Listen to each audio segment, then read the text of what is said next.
merci de m'écouter. Voilà que nous allons continuer avec notre message. Voilà, comment faire des dons selon Dieu. Comment faire des dons selon Dieu. Voilà, comment faire les dons afin que Dieu puisse les agréer.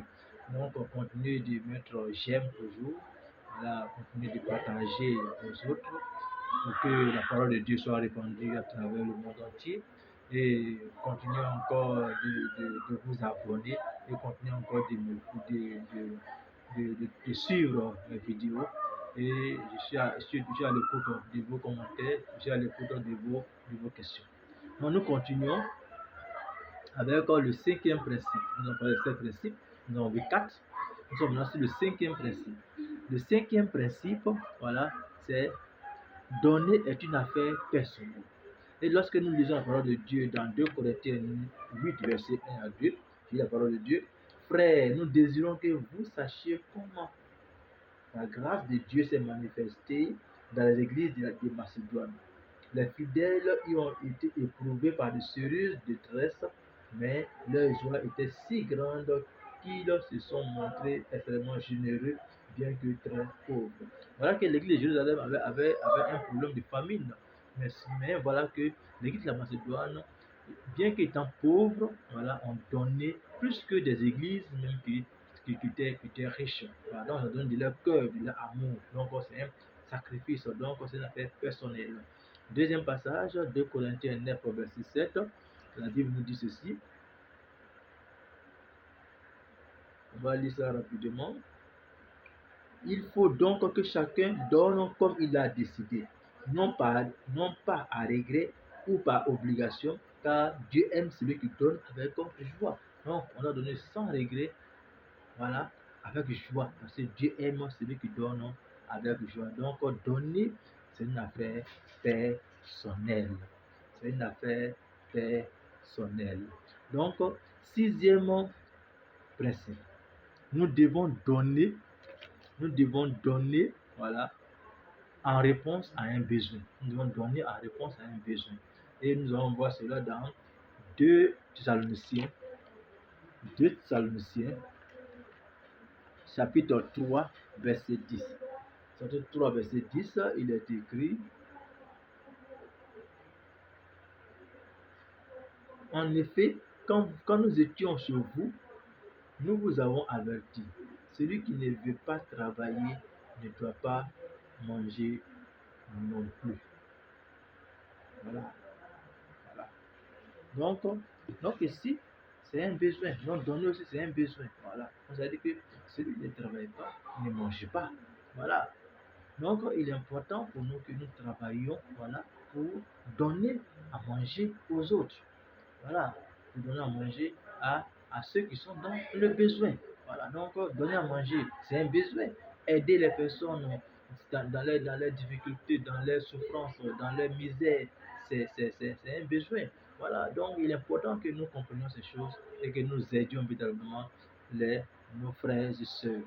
Ensuite, le dernier principe, c'est nous devons démontrer l'amour, voilà, donner démontre l'amour et non la loi.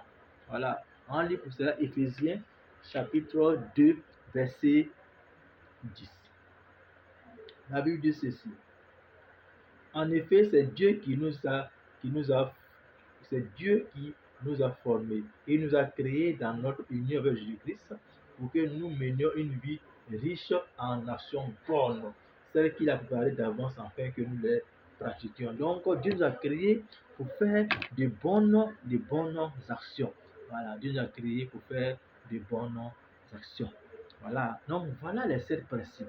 Les 7 principes que donc Dieu veut que nous pratiquions. Le premier principe, c'est donner de bon cœur. Deuxième principe, c'est le don de représenter un sacrifice. Troisième principe, c'est donner avec amour et bienveillance.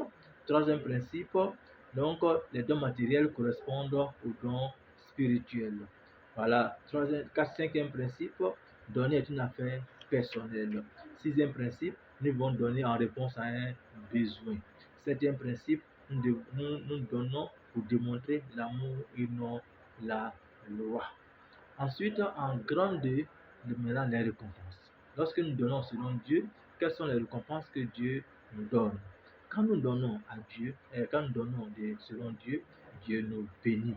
Et quand Dieu bénit, nous donnons encore ce qu'il nous a donné. Voilà. Donc, au fur et à mesure que Dieu nous bénit, nous donnons toujours. Voilà. On voit la Bible dit dans Actes 20, 35, il y a plus de bonheur à donner qu'à recevoir. Donc, lorsque nous donnons, c'est important pour Dieu. Parce que Dieu nous a tout donné. Tout donné. Voilà. La plus grande récompense qu'un croyant puisse avoir, c'est de savoir qu'il est agréable à son Seigneur. C'est la plus grande récompense qu'un chrétien puisse avoir. Notre motif pour espérer ces récompenses devrait être la joie anticipée de les jeter à ses pieds en guise d'offrande.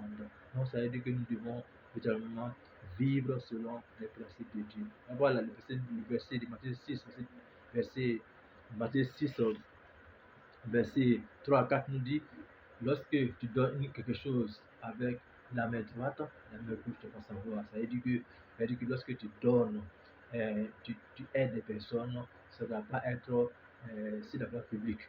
Vous dites non, c'est pas aider cette personne, sans moi, cette personne ne peut pas réussir, c'est moi, je l'ai pas réussi. Non, non, non, c'est pas ce que Dieu te demande. Quand tu donnes, parce que tout ce que tu vas faire pour ton prochain, Dieu va te rendre cela. Ça, c'est obligatoire parce que Dieu n'aime pas les dettes. Donc, il va te rembourser ce que tu vas faire pour les autres. Voilà. Donc, ça ne sert à rien de pouvoir se montrer aux yeux du monde pour dire non, que voilà, c'est moi, j'ai aidé telle personne, moi, j'ai aidé telle personne, moi, j'ai fait telle et telle personne. Aujourd'hui, voilà pourquoi aujourd'hui, même souvent, même des gens qui aident souvent, qui aident les pasteurs, voilà, vendent la vie des pasteurs pour nous que c'est tel pasteur, souvent il est aidé, tout ça. Donc, c'est pas ça ce que Dieu nous recommande. Dieu nous dit, quand ta main droite donne, ta main gauche doit savoir. C'est-à-dire que quand tu donnes, personne ne doit savoir que même que tu as aidé une personne. Seul Dieu doit savoir que tu as aidé une personne. Et c'est Dieu qui va te récompenser. Si vous avez compris cette parole-là, agissez ainsi et vous verrez que vos vies seront bénies. Vos vies seront bénies. Vos vies seront bénies. Que Dieu nous bénisse. Et comme je le dis encore, nous sommes à la fin de l'année. Si vous avez des sujets de prière, voilà, mettez-les en commentaire. Vous aussi également aussi écrivez-moi aussi en inbox dans mon WhatsApp. Voilà, mon WhatsApp en inbox, afin que je puisse également aussi vous répondre. Et aussi également pour m'appeler aussi également. Voilà, mon numéro est, toujours, je le répète encore, c'est le 00225 05 04 08 18 44. Voilà, que Dieu vous bénisse.